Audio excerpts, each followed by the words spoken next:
జూబ్లీహిల్స్ ఉప ఎన్నికల్లో నవీన్ యాదవ్ గెలుపు సందర్భంగా పాటంచెరులో పట్టణ కాంగ్రెస్ పార్టీ అధ్యక్షులు నరసింహారెడ్డి ఆధ్వర్యంలో బాణసంచ పేల్చి మిఠాయిలు పంపిణీ చేశారు. రాష్ట్రంలో సంక్షేమ పథకాలు, యువతకు ఉద్యోగాలు, రైతులకు రుణమాఫీ, ఇందిరమ్మ ఇలా అనేక సంక్షేమ పథకాల అమలుతో జూబ్లీహిల్స్ ప్రజలు పట్టం కట్టారన్నారు.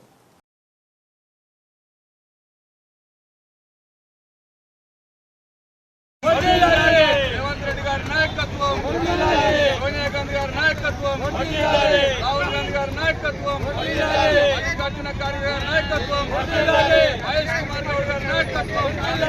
జై కాంగ్రెస్. తెలంగాణ రాష్ట్రంలో ముఖ్యమంత్రి వర్యులు రేవంత్ రెడ్డి గారు తన ఒంటి చేతితోటి ఇలా జూబ్లీహిల్స్ ఉప ఎన్నికల్లో ఒక బీసీ కార్యకర్తను ఎమ్మెల్యేగా గెలిపించుకోవడం జరిగింది. ఇది 44 లక్షల తెలంగాణ కాంగ్రెస్ పార్టీ కార్యకర్తల ఆత్మ గౌరవాన్ని పెంచినటువంటి రేవంత్ రెడ్డి గారికి ప్రత్యేక కృతజ్ఞతలు తెలియజేస్తున్నాం. ఇలా మరి టికెట్ ఇచ్చినటువంటి ఏఐసిసి అధ్యక్షులు మల్లికార్జున ఖార్గే గారికి, మరి భావి ప్రధాని రాహుల్ గాంధీ గారికి ప్రత్యేక కృతజ్ఞతలు తెలియజేస్తున్నాం.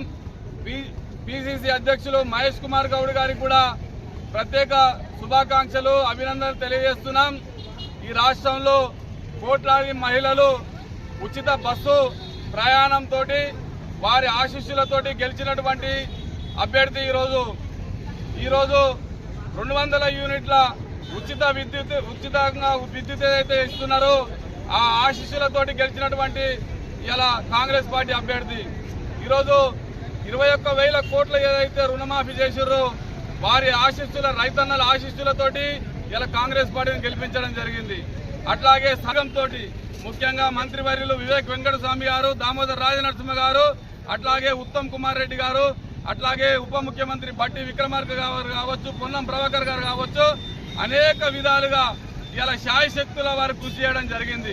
ఇలా 44 లక్షల మంది కార్యకర్తలు గల్లా ఎగిరేసుకొని ఇలా కాంగ్రెస్ పార్టీ గెలిచిందని తెలియజేస్తున్నారు. మరి అట్లాగే ఈ జిల్లా నుండి కూడా రైమత్ నగర్ కావచ్చు, బోరబండ కావచ్చు, వినాయక్ నగర్ కావచ్చు, అనేకమైనటువంటి ప్రాంతాల్లో మరి ఉప ఎన్నికల్లో మేమందరం కూడా మరి గత వారం రోజులుగా తిరగడం జరిగింది. రేపు రాబోయే స్థానిక సంస్థల ఎన్నికల్లో కూడా ఇదే విధంగా సర్పంచులు కావచ్చు, ఎంపీటీసీలు కావచ్చు, జెడ్పీటీసీలు కావచ్చు, ఇదే చెంపపెట్టు టీఆర్ఎస్ పార్టీకి ఈ యొక్క పరిణామాలు ఎదురవుతాయని చెప్పి తెలియజేస్తూ రాబోయే రోజుల్లో ఖచ్చితంగా కాంగ్రెస్ ప్రభుత్వము రేవంత్ రెడ్డి గారు చేస్తున్నటువంటి సంక్షేమ పథకాలను ప్రజల్లోకి తీసుకెళ్తాం. ఒక సామాన్య కార్యకర్తకు ఈరోజు ఎమ్మెల్యే గెలవడం జరిగింది. అట్లాగే రేపు జిహెచ్ఎంసీ ఎన్నికలు కావచ్చు, ఏ ఎన్నికలు జరిగినప్పటికీ కూడా మేమందరం కూడా కాంగ్రెస్ కార్యకర్తలుగా మరి పార్టీకి అండగా ఉంటామని చెప్పి తెలియజేస్తూ పాల్గొన్నటువంటి సీనియర్ నాయకులకు, కార్యకర్తలకు అందరికీ కూడా పేరు పేరున ధన్యవాదాలు తెలియజేస్తున్నాం. జై కాంగ్రెస్.